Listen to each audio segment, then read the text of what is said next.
In this week's episode of the Weathering Parenthood podcast, I'm sitting down with Alexa Carlin. Alexa is a content creator, entrepreneur, public speaker, and author, and she's a twin mom. We talked about what it was like finding out she was pregnant with identical twin boys. For that 6 weeks, I thought I had one baby inside of me. She's putting the wand around. We hear the heartbeat of our baby, and tears start rolling down that first, moment. She goes, ready to hear baby number 2. And my mouth just dropped open. We also talked about the uncertainty that being an entrepreneur and a mom brings, since she's not someone who would get what you would call a typical maternity leave. My full business was around my personal brand. Mm-hmm. So if I wasn't speaking, I wasn't doing content, I wasn't running, workshops and events, I wasn't making money. And so that was hard. So Alexa, thanks so much for being here with us today. I'm joined by Alexa Carlin, public speaker, author, entrepreneur, mom. Did I forget anything else? Business owner. Author. Author. She's got a long list of amazing accomplishments. So for people that are listening and watching and they don't know who you are, give us a little background on you. Yeah, well, I've been an entrepreneur since I'm 17 years old. And through this journey, I've just done a lot of things, from designing my own fashion brand to starting the largest event for women in business, to then becoming a mom and pivoting completely. And not just a mom, an identical twin mom. So today I am the founder of a.rose Media, and I help businesses grow through marketing strategies and AI. So I want to talk about your journey before you had both of your boys, who are like the cutest little babies ever. So you and your husband begin your journey to becoming parents, and you find out you're having twins. Yes. Talk to us about how how you guys were feeling, and how what went through both of your minds when you found out this wonderful surprise. Shock. Complete shock. So I've imagined a lot of things for my life, whether it was, if I didn't find my person I'm going to spend the rest of my life with, I still wanted to be a mom, what that looked like. What if I couldn't get pregnant because I had a lot of health issues throughout my journey, adoption, all the scenarios. The one scenario I've never imagined for my life was becoming a twin mom, because I was I was naive to think that, it's all genetic. So, but identical twins, right? You have a 0.04% chance of anyone having identical twins, which I wasn't aware of. So at that first ultrasound, when you're going in to think that you're going to listen, you're just kind of nervous. I hope I hear the heartbeat. And, that for that 6 weeks, I thought I had one baby inside of me. And then she's putting the wand around. We hear the heartbeat of our baby, and we're just so, tears start rolling down that first, moment. And then all of a sudden she keeps on moving the wand around, and she goes, ready to hear baby number 2. And my mouth just dropped open. I was like, wait, what? And she's like, you have twins. And I don't think we went from excitement to complete shock, where I don't even think I don't think I said another word the entire time, because it was something that you never thought could happen happened. And that was just it was just the biggest shock. And it did, I'm not going to sugarcoat it. It did take me some time to come to terms with this new reality, because it was completely different than what I had planned. And as a type A person, that's tough. Yeah, I'm sure it was. And I'm sure your first thought was, wait, are you joking? You just tell me there's a second child in there? She said it so nonchalant. And I'm like, what? How was I supposed to know? Yeah. What was the reaction from your friends and family when you told them that you were having twins?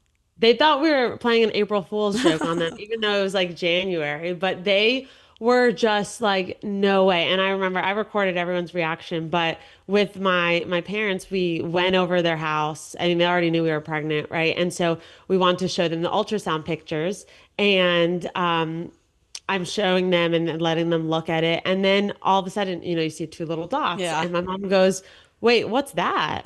And Colby, my husband, goes, That's baby number one and baby number two. And my mom's mouth just like dropped wide open, and they just thought we were joking for so long, and so did my dad. And then it was just like hysterical crying. I mean, so exciting.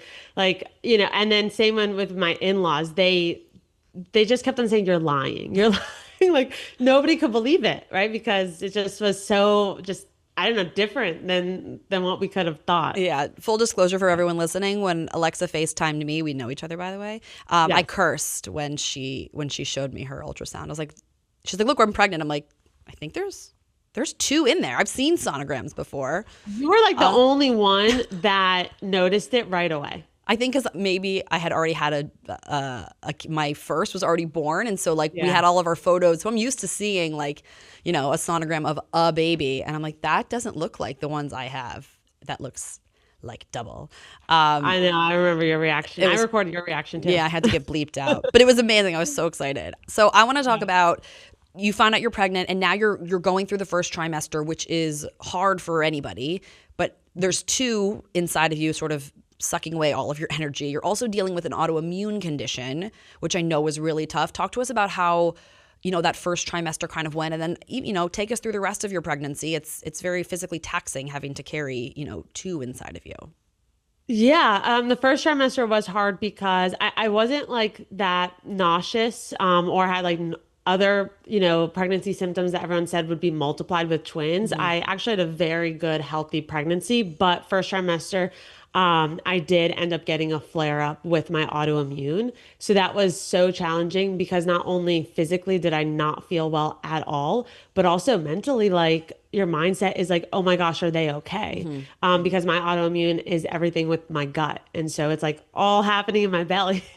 And I think that was really, really hard because every day I was just like, hoping that they were okay.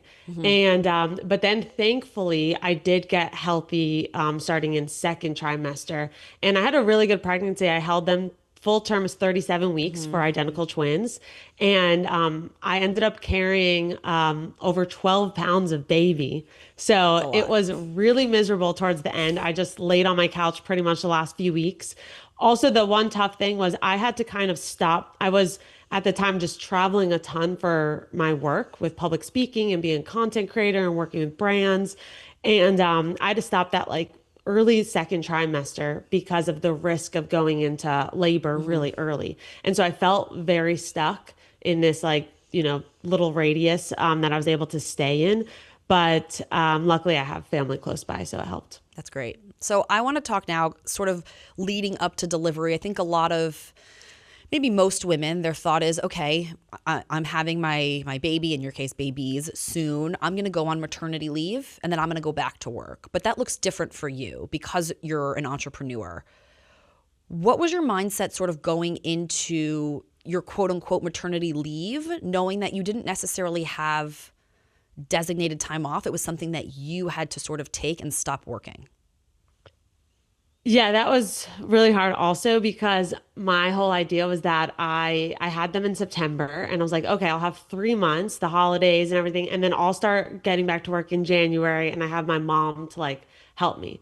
But with twins, like one person couldn't do it for I mean, it's still very hard Right. outside of like the mom and dad. So that all, my plan again was did not work. And I ended up taking over a year really of quote unquote maternity leave, which is like obviously no pay with entrepreneurship.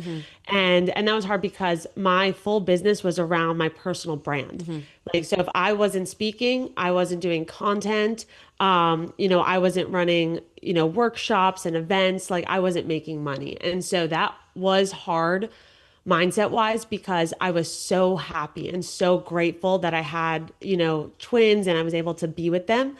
But I also was going through postpartum hormones and a loss of identity on two fronts because one side, I I've been an entrepreneur since I'm in high school. So like it's part of my identity. Like I don't, we say like you shouldn't, label yourself or be like your work shouldn't be part of that, but it was. Like that's who I am. I've always been that. And so I felt like oh my gosh, who am I anymore? And it was really, really hard. And then on the other front, I had a really bad comparison mindset comparing my motherhood journey to all of my friends who had one baby. Like I remember thinking like I wanted to go to mommy and me and I couldn't. I couldn't go to mommy and me classes without my mom, with me. And then I was like, I just want to go to the grocery store.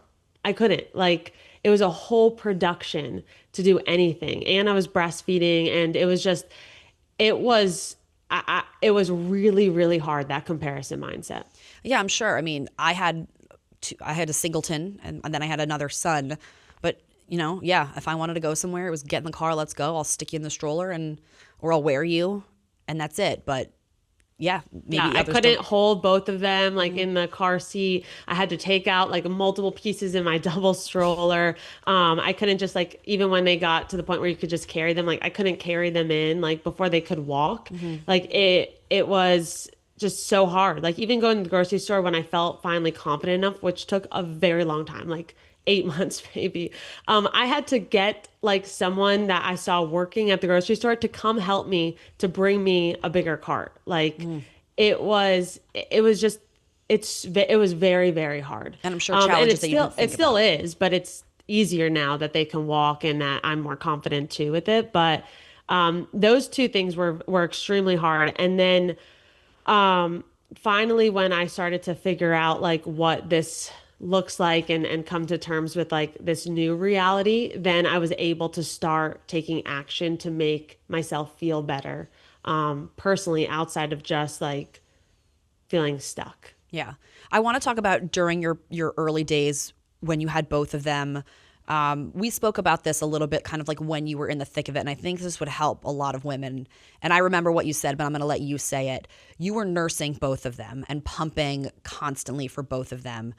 And then you realized that it was just so difficult and maybe not necessarily worth all the stress. And okay, I guess I'm going to end up saying you kind of gave yourself permission to just kind of switch over to formula. And I think that helped sort of made a little bit of a mindset shift for you. Can you talk about that? Because I feel like there's a lot of women that are like, oh my God, I can't do this. This is so difficult, but it's so hard to maybe kind of let go of their plan, quote unquote, of, their breastfeeding journey. Oh my gosh, that was so challenging. And mindset wise, yeah, I felt so bad. And I just, again, comparison and just like, I wanted to continue, but it was also not the best for me or my babies. And so I was doing what they call the triple feeding. I was breastfeeding one and I couldn't switch them to the other side, right? And because I had to save that for the other baby. So they never were getting enough food. So then I also had to pump and then bottle feed them. And then, breastfeed the next baby. And I tried like tandem breastfeeding, just it wasn't like I didn't like it that much. It was just like so hard to do by myself. But so my whole day like was literally sitting on the couch, breastfeeding one, then breastfeeding the next, then pumping, then bottle feeding. Then they needed to eat again. And then breastfeeding one.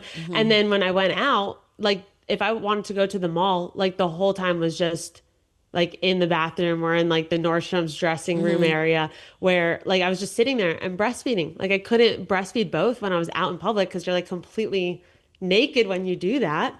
So it was just so, so hard. So then, and like I loved nursing. I hated pumping. And I think that was really hard for my mindset because I felt like I never could just cuddle with my baby because they were always like breastfeeding or I had a pump on me.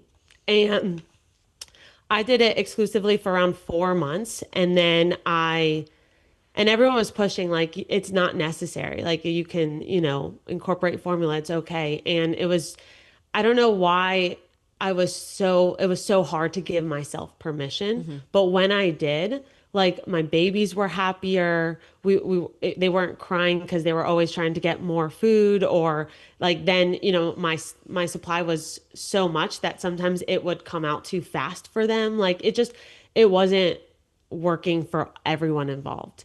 And once I gave myself permission and said, like, everyone's journey is different, right? And you have to do what intuitively you feel is best for you and your babies. And they have grown to be super healthy. They've been in the 90th plus percentile since they were 3 months old.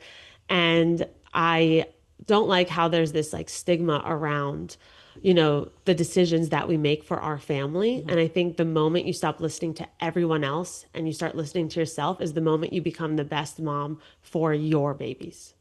I love that. And I fully agree. Um, so I want to talk about when you started kind of figuring out and sort of making the decision, okay, I'm going to go back to work, and how you sort of began balancing that, because you also wanted to be with your boys. They are still home with you. We're doing this now while your husband is watching them.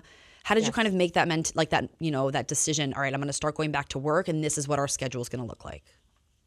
Yeah, it was really hard to figure it out in the beginning, but once I decided what I wanted to do, so instead of traveling as a speaker and an author and just being on the road all the time, I thought to myself, okay, well, what have I done for my own brands that I can do at home with the schedule that I have?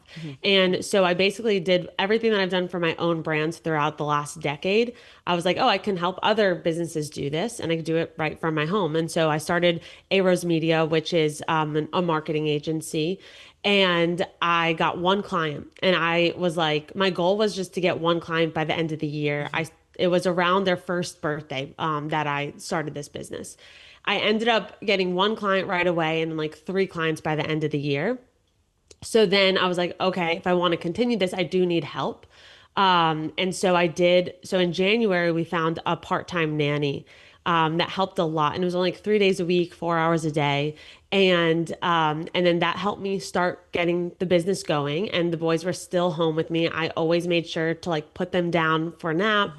I was there waking them up from nap. And so it was like a good transition. And then when I started getting more clients and we went from like, we doubled our business within a few months, then I moved to full time. And then once we had like a month of full time, like a nanny, I just felt like something was off because there's this thing called Parkinson's law. I don't know if you've heard of it, where it's work expands with the time that you are given. And that's what was happening. Like I became super, super productive when I became a mom, like especially with two babies. Yeah. And because then I had a full-time nanny, I felt like I was just stuck in my office. I couldn't come downstairs anymore as much because once they saw me, they were having a tantrum. They were getting older. They knew that I was upstairs. Colby was downstairs. And it was like I was just stuck in this office. Like, and I was thinking like, maybe I don't need all this time to work, because once I started getting systems, the beginning, yes, I did. But then I was like, maybe it doesn't have to look this way that I've always thought it needed to look. And so long story short, our nanny ended up quitting while I was having these feelings. And I thought it was like the worst thing ever. It happened to be like a blessing in disguise. And I was like rushing to find mommy morning out and preschool. And I signed up for one. And before I put the deposit, my whole body felt like this was not right, only because I was rushing into it. Like, are we gonna, do preschool? Yeah. But I've always just thought, okay, 3 years old, or at least do some tours to make myself feel more confident. Yeah. Right. And so me and Colby were just like, let's try to figure it out without this, just because I just didn't feel comfortable at the time. And we figured out a schedule where he's able to take over with the babies till 9 a.m. And then I take over, and then I have nap time, which is like 2 hours. And then I have the babies, and then we do the dinner rush together. And if I have to work, I can work more at night. And really, that's like a 6 to 7 hour day. And let me tell you, like when that Parkinson's law is so true, because the 4 hours I have in the morning, I wake up around a quarter to 5 or 5 a.m. And from 5 to 9, like I probably get more done than I've ever gotten done in an 8 hour workday. That's amazing. That's amazing that you guys were able to like figure out this system so that you're able to do both, be a Yes. mom And it's and a your lot business. for sure. Like, Right. yeah, I don't want to, like, we've made sacrifices. Like, there's times where I have to work on the weekend. Like, we're very, like, I need to have them have a nap on the weekends at home so I can have those 2 hours, even if it's just like household stuff. And also, I did have to hire someone in my business. So instead of spending that money on a nanny, I spent it on a full-time hire. And I was like, instead of outsourcing, time with my boys, I'm outsourcing work. And it just made like just way more sense for where I'm at right now. Yeah, I mean it's hard to find, I think, the balance. You're going to end up sort of losing something, maybe in your case, sleep. If you're waking up super early or if you're working late or the combination of both. But it's cool to see that you were able to kind of like figure out what works for you guys, because what's going to work for you is not going to work for another family. And what your goals are going to be different for someone else's. You know, some people Yes. definitely want to go back to work, or they definitely want to stay home with their children. And you somehow figured out a way to do both. Yeah, because I will say that I've always wanted to be like with my babies all the time. And when I wasn't, I didn't feel fulfilled. But then when I was with them all the time, I also felt like I wasn't myself. And so, yes, for me, this is my personal identity, and this is the way I feel the most fulfilled. And I really stress like any mom to find that, because there's moms some of my clients, they have kids and they 100% feel the most fulfilled being able to do, them in school, and they go to work for 8 hours. And that's amazing because they're able to show up as the best version of themselves for their kids. And so for me, this is way more hectic and way busier, and I have way less like free time and downtime, but I also am feeling the most energized because I'm doing what fulfills me. That's amazing. Yeah. You got to fill up your cup before you can fill others. And, in this case, I guess, For sure. play with your boys and take care of them. I want to talk about some of the content now that you've been sharing online, not just with a.rose Media, but with you personally, and the type of community that you've sort of built with, finding out you're pregnant, becoming a twin mom, sharing your autoimmune journey. Let's start with the twin part of things, I guess. What kind of, engagement have you received, and maybe, outsourcing of support, or outpouring of love and support from followers and, moms that I'm sure you've helped with sort of feeling the tie between wanting to work or stay home with their mom, or just the struggle with having two kids to raise? Yeah, I've loved sharing my motherhood journey. I've always loved social media, as you know, like I started in our apartment together. But I will say that once I started to openly share my motherhood journey, I did get way more engagement than maybe before. And because it's relatable, and it makes people feel less alone. And so I definitely have attracted a lot of twin parents. Yeah. And because we go through the same struggles, like the other day I shared on my story, like finally I found a park that I can go to by myself. Because you can't go to parks by yourself with two-year-olds. Like they both run the opposite way. Like, or there's areas that they can get hurt. Like going to the park with a friend, even you can't do it. So I found one that had it was a very small one, and it had a fence. And when I shared that, like I got tons of DMs from twin parents. Like, yes, this is a struggle that only twin parents can understand. Because even my friends that have kids that are like 2 years apart, like their 4-year-old listens, Yeah. and so they'll come so you can chase the 2-year-old. So it is interesting to know, like when I share my struggles, like a lot of twin parents share them as well. Like same with the grocery cart, like they make and actually anyone with kids close in age, but that double stroller that has the 2 seats, the cart is like the smallest cart Yeah. in the world. Like, why do they make that cart so small when obviously it's a family pushing that cart? Like, it's just, there's so many different things that when I share is like, oh yeah, like twin moms just reach out, or, again, all moms, they're just like, yes, why is this? Or this is a struggle I deal with as well. How has that helped you in your motherhood journey? Maybe just kind of hearing the feedback, or oh my God, yes, I agree, when other parents are DMing you. It's helped me a lot. Like instead of getting frustrated at certain things, I view it as like, oh, this is a shareable moment where I'm probably not alone in this. So I kind of flip my mindset to, instead of feeling like stressed or frustrated, I mean, I do get like that, of course, but or overwhelmed, I'll share it. And then when I receive that feedback, it's not as frustrating in the moment, right? Like even the up and down, like my house, I live in a townhouse and there's 4 stories. Yeah. And so before they could walk or crawl, I would have to go up and down, up and down. And there was this audio that was trending one time that was like, I'll be right back for you. And I took one baby up and like lip synced it to the other baby, and it got like so many views because it was like the copy on it was what I say like multiple times a day. And all these twin parents and twin moms were like, yes, this is exactly what I'm saying all the time. And I felt bad for a while. Like I was leaving my baby alone for like a few minutes, Hmm. you know? I mean, it really was like maybe 1 minute, Yeah. 30 seconds, and they were in a safe, contained place. But it's still like that mom guilt. And I'm like, oh my gosh, if I only had one, like I wouldn't have to leave one, you know, or only pick up one at a time. And so just sharing it helped me feel, I guess, less mom guilt, I guess. Yeah, mom guilt's like a real thing. I feel like we have that in like sort of every aspect of being a parent or a mom. Wanting to do things for ourselves versus no, you're supposed to spend all day with your children. So I'm glad Oh, that yeah. your community was there to help. Because yeah, I think it helps both ways. It helps you and people who follow you. Yes. Yeah, for Yeah, sure. makes it a little easy. I want to quickly before we have to wrap this up in just a few minutes. You talk about a lot about your motherhood journey. You're having twins. You also suffer from an autoimmune disease that stemmed from something back from college. First of all, how are you feeling today, and what sort of feedback on that have you received too? Because I'm sure, like you mentioned at the beginning of our discussion, you were worried about which way pregnancy was going to go, what parenthood or motherhood was going to look like for you, where you're going to be able to get pregnant.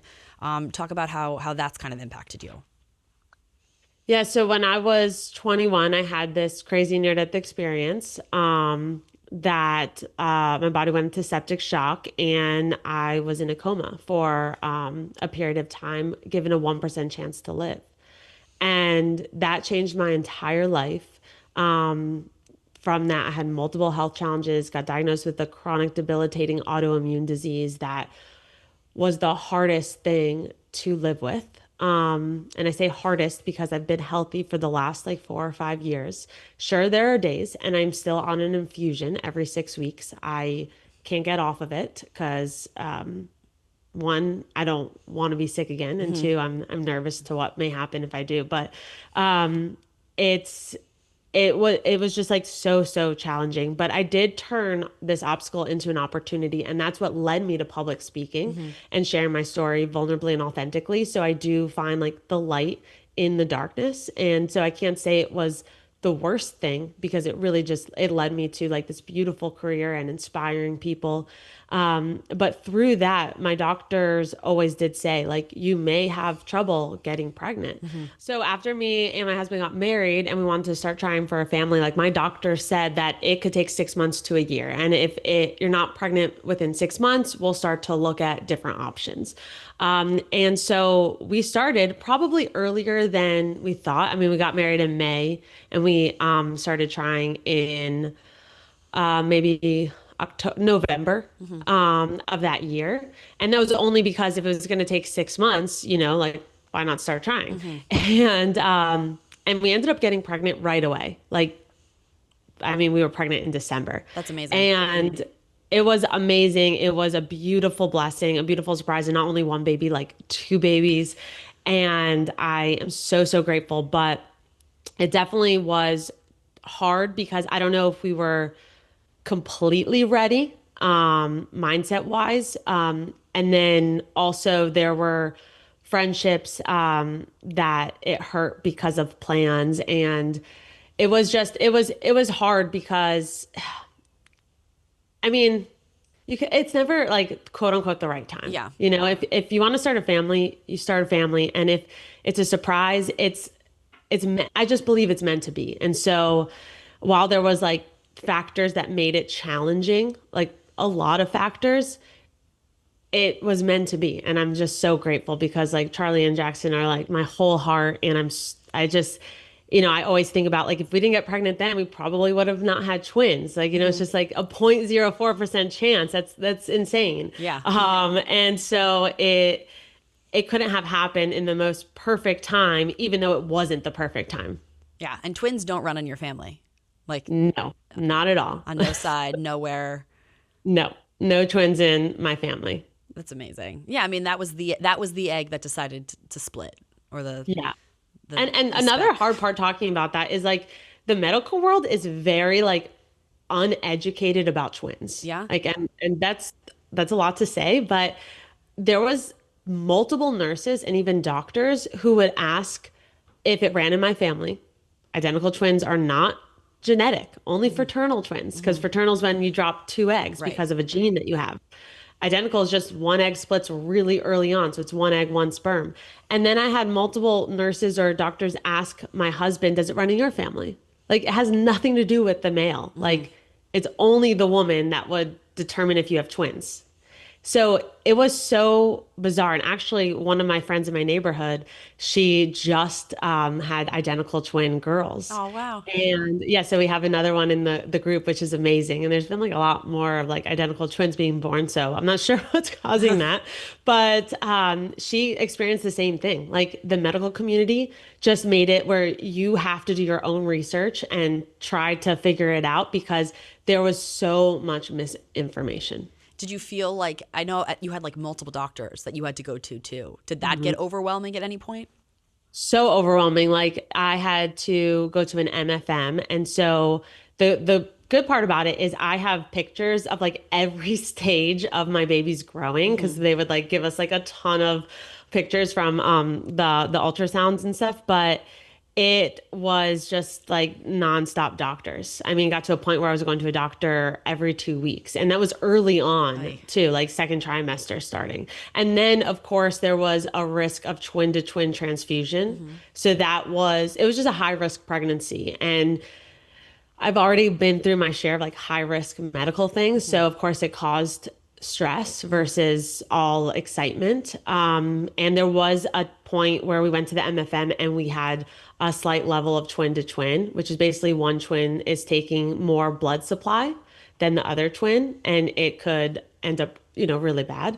Luckily, it subsided by itself. So then we didn't have to go to that next stage, but it was so scary. And we were just praying every single day that they would stay in my belly and then also that they would be healthy.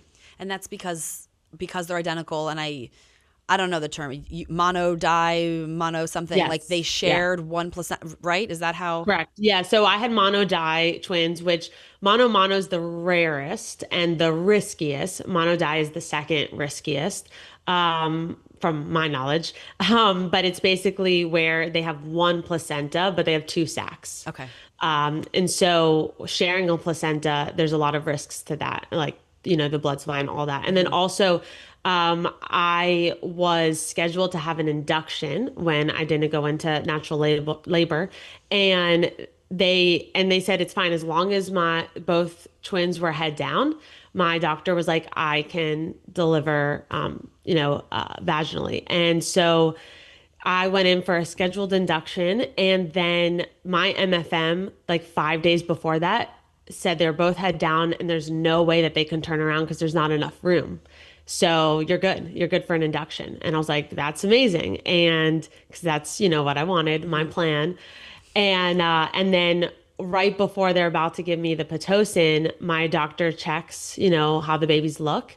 And baby B decided to flip out upside down. And my MFM literally said, it is impossible for them to move at this point.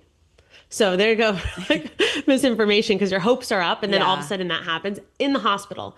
And I was like, are you joking? And so we had to stay that night in the hospital, which we really didn't need to be there. And then my C-section was the next morning. But I'm very grateful that we did have a C-section because the umbilical cord was wrapped around baby B's neck 3 times, not just once, because he was moving so much and it was such tight quarters.